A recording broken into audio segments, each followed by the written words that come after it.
अस्सलाम वालेकुम नाज़रीन, पाकिस्तान स्पेशल के साथ मैं हूं आपका होस्ट हैदर अली और आप देख रहे हैं पाकिस्तान न्यूज़ नेटवर्क। नाज़रीन, आज मैं एक ऐसे इंफॉर्मेटिव प्रोग्राम के साथ यहां मौजूद हूं और मैं ग्रिड स्टेशन में मौजूद हूं जो 132 केवी का है और यहां हमारे साथ LS1 और SSO1 मौजूद हैं, जनाब मोहम्मद इम्तियाज़ साहब और मोहम्मद हंजला साहब। आज पूरे इस ग्रिड स्टेशन के हवाले से यहाँ हम इंफॉर्मेशन इकट्ठी करेंगे और आप तक पहुंचाने की कोशिश करेंगे कि ग्रिड स्टेशन बज़ाहिर होता क्या है और जो बिजली चोरी वगैरह जो भी नॉर्मल सवालात हमारे दिमाग में मौजूद होते हैं उसके हवाले से भी बात करेंगे।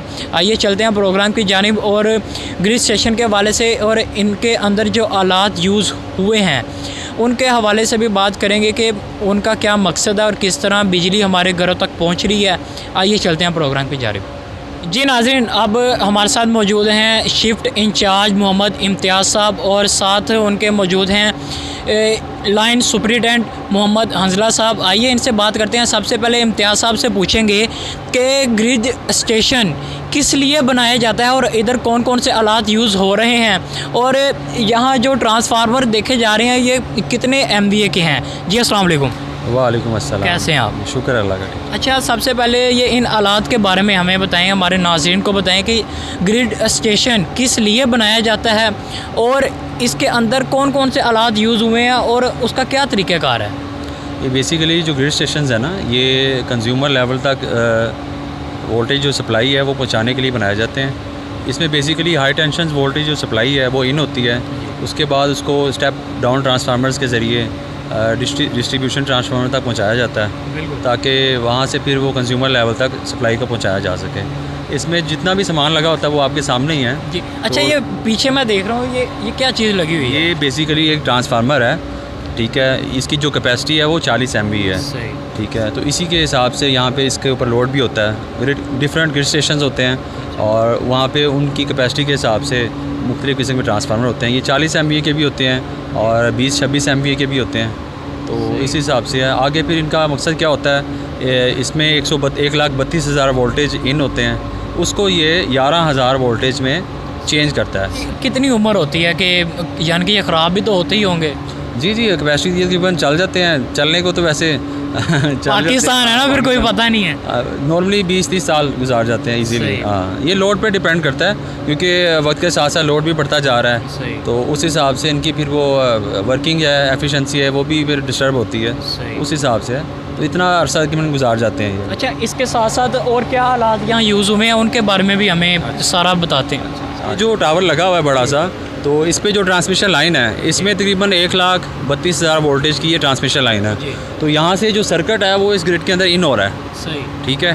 तो उसके बाद क्या होता है, ये स्टेप बाय स्टेप आगे इसके ब्रेकर लगा होता है जो इसको कंट्रोल करता है। यानी इन केस ऑफ इस लाइन पे अगर किसी ने काम करना है तो उस सूरत में हम ये जो ब्रेकर्स है इसके ज़रिए उसे ओपन भी करते हैं, क्लोज़ भी करते हैं, यानी बंद भी कर सकते हैं उस लाइन को और एनर्जाइज भी करते हैं। जिस तरह आपने कहा कि बंद भी करते हैं और उसको चलाते भी हैं, किस तरह करते हैं ये सारा काम? ये एक बड़ा सर्किट होता है, ब्रेकर होता है, ठीक है। तो इसमें डिफरेंट तरह के मैकेनिज़्म इस्तेमाल होते हैं, कुछ गैस वाले भी होते हैं, ठीक है, कुछ ऑयल वाले भी होते हैं। तो यहाँ पे हमारे पास एक SF6 गैस वाला एक ब्रेकर इस्तेमाल हो रहा है, ठीक है। तो वो 11,000 वोल्टेज के लिए भी इस्तेमाल होता है, 1,32,000 के लिए भी इस्तेमाल होता है। तो उसके थ्रू हम 1,32,000 वोल्टेज की जो स्विचिंग है वो करवाते हैं। हाँ, यानी उसका जो स्पार्क पैदा होता है वो उसकी वजह से ओके हो जाता है। सही। अब इसके बाद और किस चीज़ के बारे में हमें बताने वाले? इसके बाद जब हमारे ग्रिड के अंदर सप्लाई इन हो जाती है उसके बाद आगे डिफरेंट आइसोलेटर्स लगे होते हैं, ठीक है। आइसोलेटर का क्या काम होता है कि जो हमारा सर्किट है उसको आइसोलेट करना, यानी जिस सर्किट से हम सप्लाई ले रहे हैं, अगर हमारे पास नॉर्मली ग्रिडों पर 3 से 4 सर्किट होते हैं, कई जगह पे 2 भी होते हैं। तो ये कि बाज़ का हमें एक सर्किट से सप्लाई आ रही होती है और किसी एमरजेंसी की सूरत में हमें वो बंद करना पड़ जाता है, तो उस सूरत में हमें किसी दूसरे सर्किट से अगर सप्लाई लेना हो तो फिर हम आइसोलेटर इस्तेमाल करते हैं। आइसोलेटर से क्या होता है कि जो लाइन हमारे पास आ रही है वो डिस्कनेक्ट हो जाती है और जिस लाइन से हमने सप्लाई लेनी है वो एनर्जाइज हो जाती है। तो आइसोलेटर का मकसद ये होता है। जी, अब हम मोहम्मद हंजला साहब के पास आते हैं और इनसे सबसे पहला सवाल यही करेंगे कि आजकल जो लाइनमैन की अमवात बढ़ती जा रही हैं किस वजह से हो रही हैं? औज़ुबिल्लाहि मिनश्शैतानिर्रजीम, बिस्मिल्लाहिर्रहमानिर्रहीम। ये लैक ऑफ नॉलेज है। एक तो उनके पास इतना नॉलेज नहीं है, सही। और दूसरा ये है कि हमारे इधर ये जो लेस्को में जो है कुछ लाइनमैन ऐसे भी हैं कि जो अपॉइंट हुए हैं, एम्प्लॉइसन कोटे पे हुए हैं या मेरिट पे हुए हैं, यहाँ अपग्रेडेशन उनकी हुई है, उस सिलसिले में ये केयर नहीं करते हैं अपनी। ठीक है, अगर वो केयर करना भी चाहें तो जो है वो फिर भी नहीं होती। एक तो इक्विपमेंट्स जो हैं वो उसकी कमी है, दूसरा टीएनपी की कमी है, और तीसरा जो है उनको ये हिफाजती तदाबीर के मतलब इतना कुछ बता भी दिया गया है वो, लेकिन उस पर अमल नहीं करते। अगर उनको प्रॉपर तरीके से काम का पता हो, उनको इन्फॉर्मेशन दी जाए, उनको बताया जाए, गाइड किया जाए, प्रॉपर ट्रेनिंग भी दी जाए और कहा भी जाए कि भैया आपने सेफ्टी के साथ काम करना है, तो ये हादसात में कमी आ सकती है। अभी कहा जाता है जी कि अर्थ करना ज़िंदगी है जी, अर्थ करना ज़िंदगी है, और महकमा भी इस चीज़ की इजाज़त देता है कि अगर आप प्रॉपर तरीके से आपके पास इक्विपमेंट्स नहीं हैं, टीएनपी नहीं है, तो आप अपनी ज़िंदगी को बचाएं। इसके लिए महकमे ने एक कानून पास कर दिया है और उसके लिए इजाज़त दी है कि कोई भी अमली या हंगामी सूरत हाल कभी भी किसी की ज़िंदगी को ख़तरे में डालने का जवाज़ नहीं बन सकती।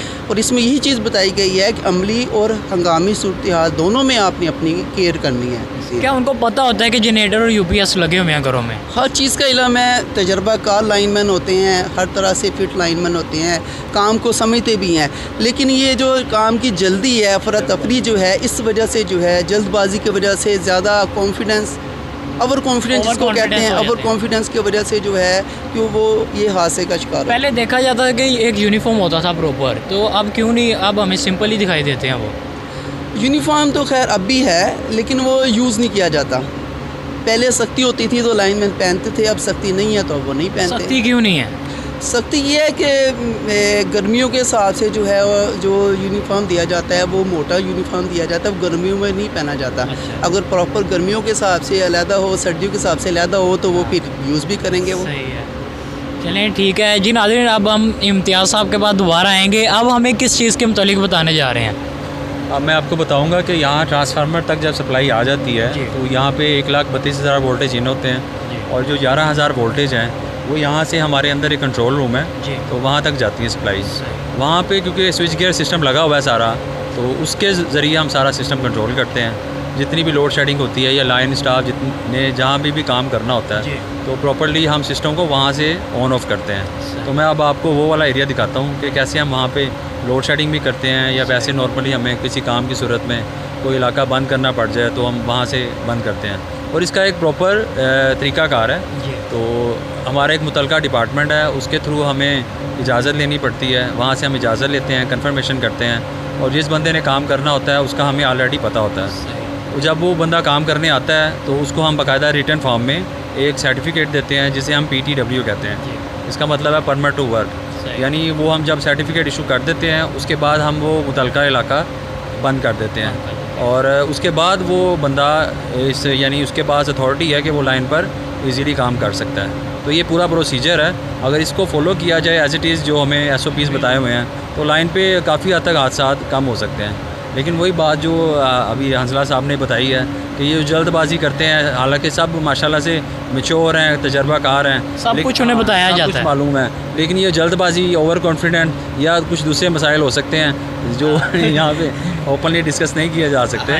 तो जिसकी वजह से ये हादसात रोज़ बरोज़ बढ़ ही रहे हैं, कमी नहीं आ रही। जी नाज़रीन, आइए चलते हैं और हमारे नाज़रीन को भी, देखने वालों को दिखाते हैं कि किस तरह लोड शेडिंग की जाती है। आइए चलते हैं जी नाज़रीन, अब मैं ऐसे हिस्से में मौजूद हूँ जहाँ से लोड शेडिंग की जाती है, लाइट को ऑन और ऑफ़ किया जाता है। आइए इस बारे में पूछते हैं कि किस तरह किया जाता है। लोड शेडिंग के लिए हर इलाके को एक मखसूस उसको एरिया दिया जाता है, उसके बाद उसकी जितना भी लोड है तो वो उसके लिए एक पैनल बनाया जाता है जिसे हम फीडर कहते हैं। तो ये सारे फीडर्स मौजूद हैं। तो मिसाल के तौर पर हमें कोई भी इलाका अगर बंद करना है तो उस इलाके का एक मखसूस नाम होता है, वो दिया जाता है, तो उससे रिलेटेड एक फीडर होता है। तो जब भी उसको बंद करना हो तो यहाँ पे ये स्विचिंग ऑन ऑफ स्विच लगे हुए हैं, तो इसके ज़रिए हम ऑन भी कर देते हैं और ऑफ़ भी कर देते हैं।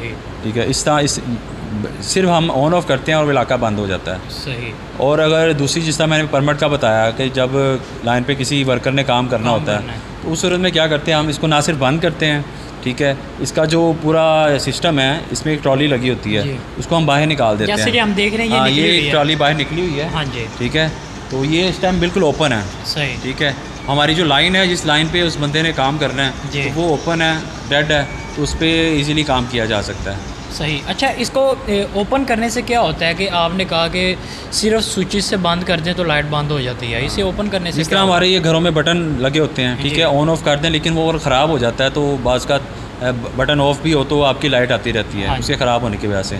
लेकिन जब जिस तरह हमने अपने अगर घरों में डीबीज़ वगैरह लगी होती हैं, वहाँ पे डिफरेंट फ्यूज़ वगैरह लगे होते हैं। आजकल तो ब्रेकर्स आ गए हैं, पहले आज भी कई जगहों पे वो क्या कहते हैं फ्यूज़ेस लगे हुए हैं जो आप बाई हैंड ओपन कर देते हैं। तो जब आप बाई हैंड ओपन कर देते हैं तो वो आपका सर्किट ओपन हो जाता है। तो इसी तरह ये जब हम ट्राली बाहर निकाल देंगे ना तो वो जो सर्किट आपका बिल्कुल ओपन हो जाएगा, ठीक है, लाइन डेड हो जाएगी। इस एंड से बाहर के एंड तक आपकी सप्लाई नहीं जा सकती क्योंकि ये हमने बिल्कुल सर्किट ओपन कर दिया है, ये वजह होती है। तो ये बिल्कुल सेफ़ हो जाता है। अंजला साहब के बिजली चोरी जो हो रही है उसकी रोकथाम क्यों नहीं हो रही? बिजली चोरी की रोकथाम हो रही है, क्यों नहीं हो रही है? मुख्तलिफ़ किस्म की लेस्को की टीमें हैं जो जाके सर्वे करती हैं उसमें और चेक करती हैं बाकायदा। इसमें हमारी MNT की टीम भी है, सर्विस टीम भी है, S&A भी है, सब टीमें जो हैं ये एक्टिव हैं और काम कर रही हैं और काफ़ी डिटेक्शन जो है ये इकट्ठा हो रहा है। और इस पर ख़ास तौर पर तवज्जो दी जा रही है कि आवाम पर इसका बर्डन ना पड़े कि जो बिजली चोरी हो रही है। तो हर टीम एक्टिव है, अपना काम कर रही है। लेकिन देखा जाए तो बर्डन आवाम पर ही पड़ा हुआ है क्योंकि ये पिछले दिनों मैं एक और मसला आवाम की तरफ से ही आपकी खिदमत में पेश करूँ कि ओवर बिलिंग वो क्यों होती है कि घर में जैसे 60 यूनिट जले हैं और 100 का बिल आ रहा है, इसमें क्या मसला होता है? अच्छा, पहले ही सिस्टम होगा लेकिन अभी ये जो मौजूदा सिस्टम है इसमें बाकायदा पिक्चर सिस्टम है। कंज्यूमर जो अभी भी जो है यूनिट कंज्यूम करता है उसकी एक पिक्चर है जो बिल पे प्रिंट होती है। एक आसानी से जो है कंज्यूमर देख सकता है कि भाई मेरे जो करंट यूनिट यूज़ हुए हैं वो उसके ऊपर प्रिंट हैं या नहीं है।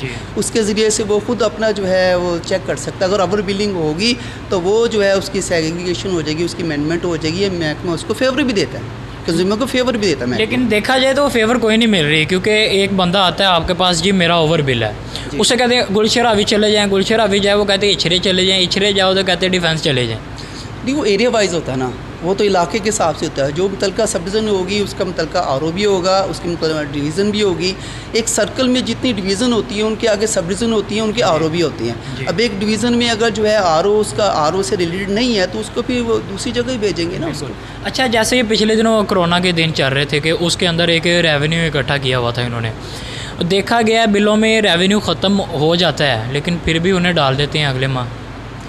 सर इस सिलसिले में जो है मैं कुछ नहीं कह सकता हूँ क्योंकि ये तो हुकूमत के काम है इन सब सिलसिले में। अच्छा सर, अब हमें ये बताएं कि काफ़ी ग्रिड स्टेशन, हर ग्रिड स्टेशन में ये पत्थर यूज़ किया जाता है, इसका क्या मकसद है और किस लिए यूज़ किया जाता है? हाँ जी, ये पत्थर भी इस्तेमाल होता है और इसके अलावा बजरी वगैरह भी इस्तेमाल होती है और इसके नीचे नॉर्मली कच्ची ज़मीन होती है, सारी मट्टी वगैरह सारा। इसका मकसद ये होता है क्योंकि ये सारा बहुत सेंसिटिव इक्विपमेंट लगा हुआ है सारा, और यहाँ पे इसका मकसद ये होता है कि जितना भी अगर इन केस हो बारिशों की सूरत में या वैसे किसी सूरत में यहाँ पे पानी जमा हो जाता है तो उसको ये सारी ज़मीन जज़्ब कर लेती है, यहाँ पे पानी खड़ा नहीं होता। और दूसरा ये कि बारिशों के दौरान यहाँ पे हमारा जो अर्थिंग सिस्टम है उसको ये इम्प्रूव करने के लिए भी है, ठीक है। यहाँ पे जो इलेक्ट्रिक फ़्लो है, इलेक्ट्रिक चार्ज है, वो नहीं बन पाता, ठीक है। तो यानी उसकी वजह से हमारा सिस्टम भी काफ़ी सेफ रहता है क्योंकि ये करोड़ों का सिस्टम है तो इसकी सेफ्टी के लिए सारा ये बनाया जाता है।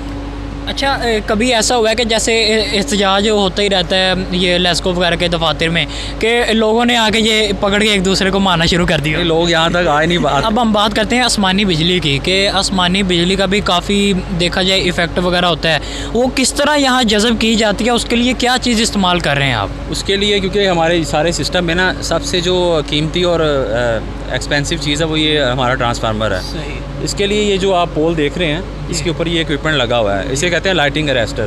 तो वो आसमानी बिजली ज़मीन पर फॉल करती है तो जब भी करती है तो ये जो लाइटिंग अरेस्टर इक्विपमेंट है ये इस सिस्टम को बचाता है, ठीक है। उसकी जितनी भी एनर्जी है उसको ये ग्राउंड कर देता है, जिसकी वजह से हमारा जो मेन इक्विपमेंट है ट्रांसफार्मर, क्योंकि पूरे ग्रिड की एक तरह की जान है, ठीक है। ये नहीं है तो आपका ग्रिड ज़ीरो है, तो इसकी सेफ्टी सबसे ज़रूरी है। इसकी सेफ्टी के लिए ये लाइटिंग अरेस्टर्स भी लगाए गए हैं, ये डिफरेंट ब्रेकर्स भी हैं, ठीक है। तो ये आगे आइसोलेटर भी बनाए हैं, ये सारी टेक्निकली इसको इक्विप्ड किया गया सारा। सही है जी। नाज़रीन, आइए आगे चलते हैं और अंदर कुछ आलात के बारे में इंफॉर्मेशन हासिल करने की कोशिश करते हैं। ये तो था ग्रिड का ओवरव्यू, आइए अंदर चलते हैं वक्त। जी नाज़रीन, अब हम इम्तियाज़ साहब से ये पूछेंगे कि ग्रिड स्टेशन में बैटरीज़ का क्या काम है? जी सर।